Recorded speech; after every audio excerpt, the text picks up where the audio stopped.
Are actions good because God commands them? Or does God command them because they are good?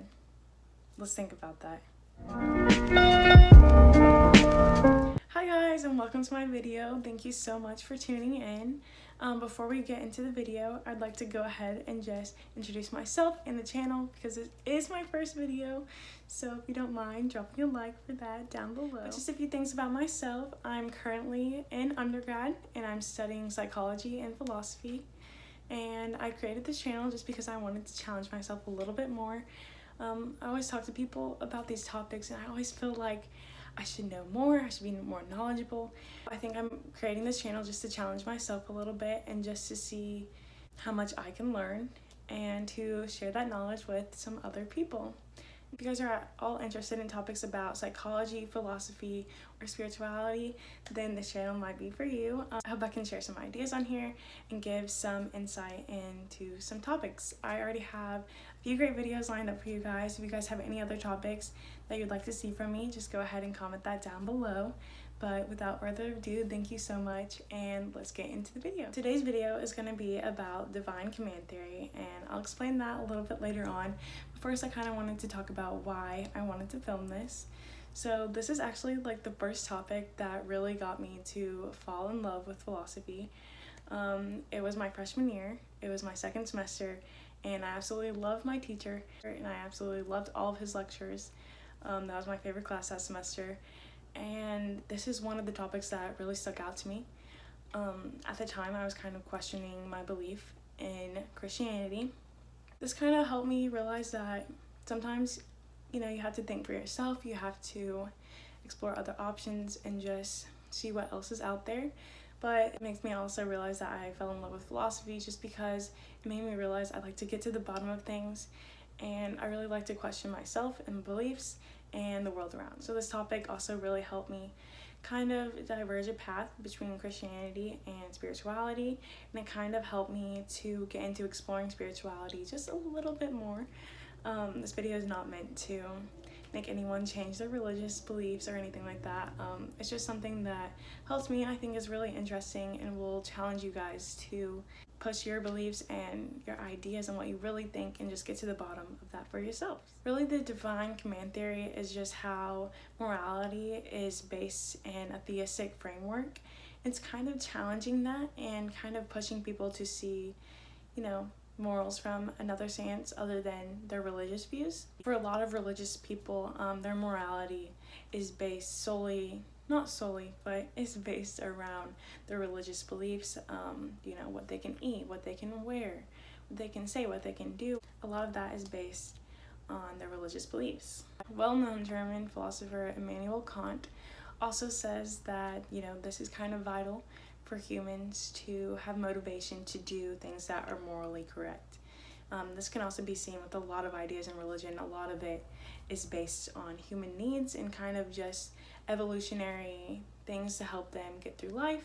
He says that the belief in God or the afterlife is something that is done to help us solve the issue of why we should do the moral thing. Believing in a God or a higher power or an afterlife gives them motivation to do the right thing because a normal person isn't going to get instant gratification or satisfaction just from helping someone or doing something that's morally right rather than doing something that would be more self-serving and beneficial to you.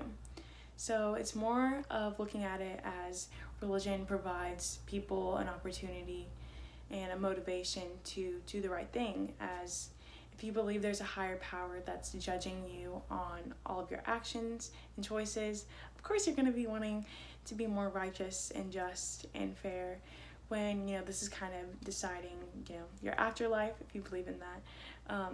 And that's kind of why the fear factor plays into heaven and hell is, if you're not a good person here on earth, then you might be sent somewhere that you don't want to go. So basically the story around this theory is that philosopher Socrates had a student, Euthyphro, who was going to prosecute his father for killing one of the slaves.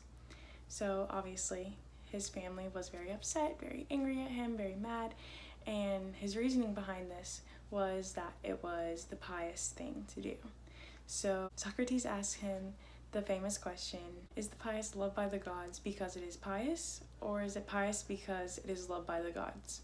So basically, just to reword that in something easier, it's basically saying, does God say something is morally right because it is the right thing to do, or is it the right thing to do because God says so?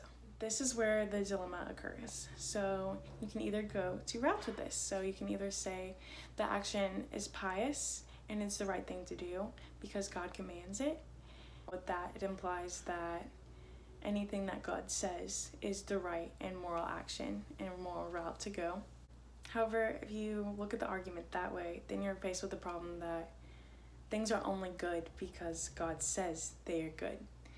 So, for example, if God were to say murdering people or rape or kicking dogs on the street, anything like that, anything that we would consider to be cruel in our society now, he said that was the morally right thing to do. It seems that there's like a dilemma there, that if he said that these are the right things to do, then we would have to do that.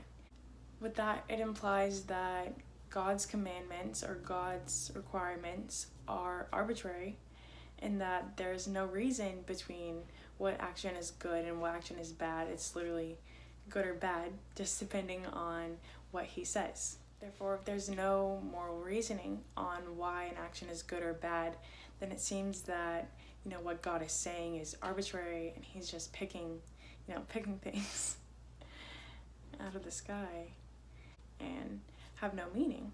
And this is something that, troubles people that go the divine command theory route, because it means that, God's commandments are arbitrary, and it also means that cruelty could also be morally right in, another paradigm. After that, you'd say, no, that's not what I meant, God doesn't, it's not right just because God says it. No, there's a reason to it. So God is commanding these actions because they are right.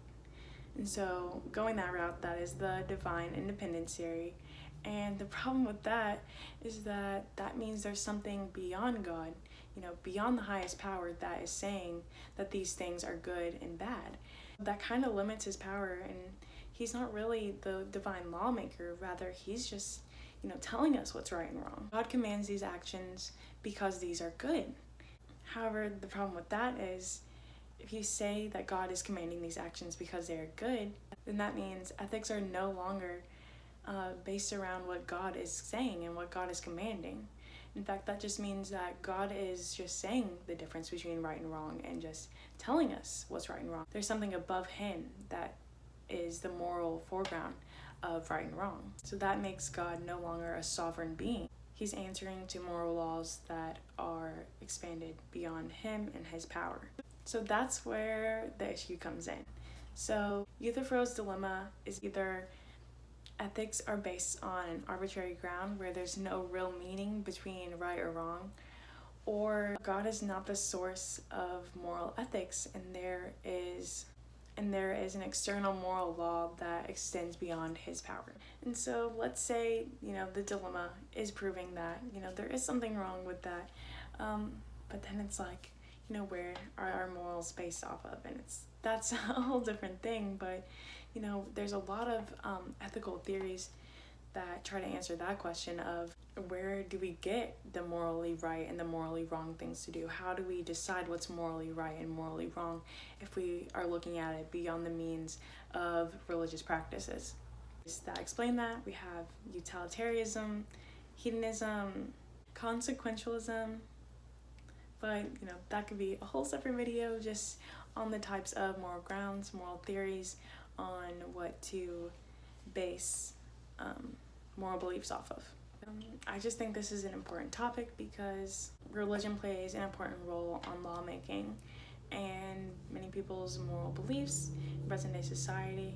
So I think it's an interesting thing for you guys to think about, to challenge yourselves to think, where your moral beliefs actually come from. And it's fine if you keep continuing on the religious path, but it does seem that there is evidence of morals being grounded in something beyond religious beliefs. I think that could help a lot of problems that we have right now in the world. There's a lot of problems and disputes between other religions. I think it would also help, some of the conflict between the LGBTQ communities and religion, I think it's just something that is good to consider and think about. All of these are just ideas for you guys to foster your own mind and foster your own opinions. So let me know what you guys think down below. If you have any comments, questions, if you disagree, just let me know. But thank you guys so much for watching. I'll have another video for you guys next week.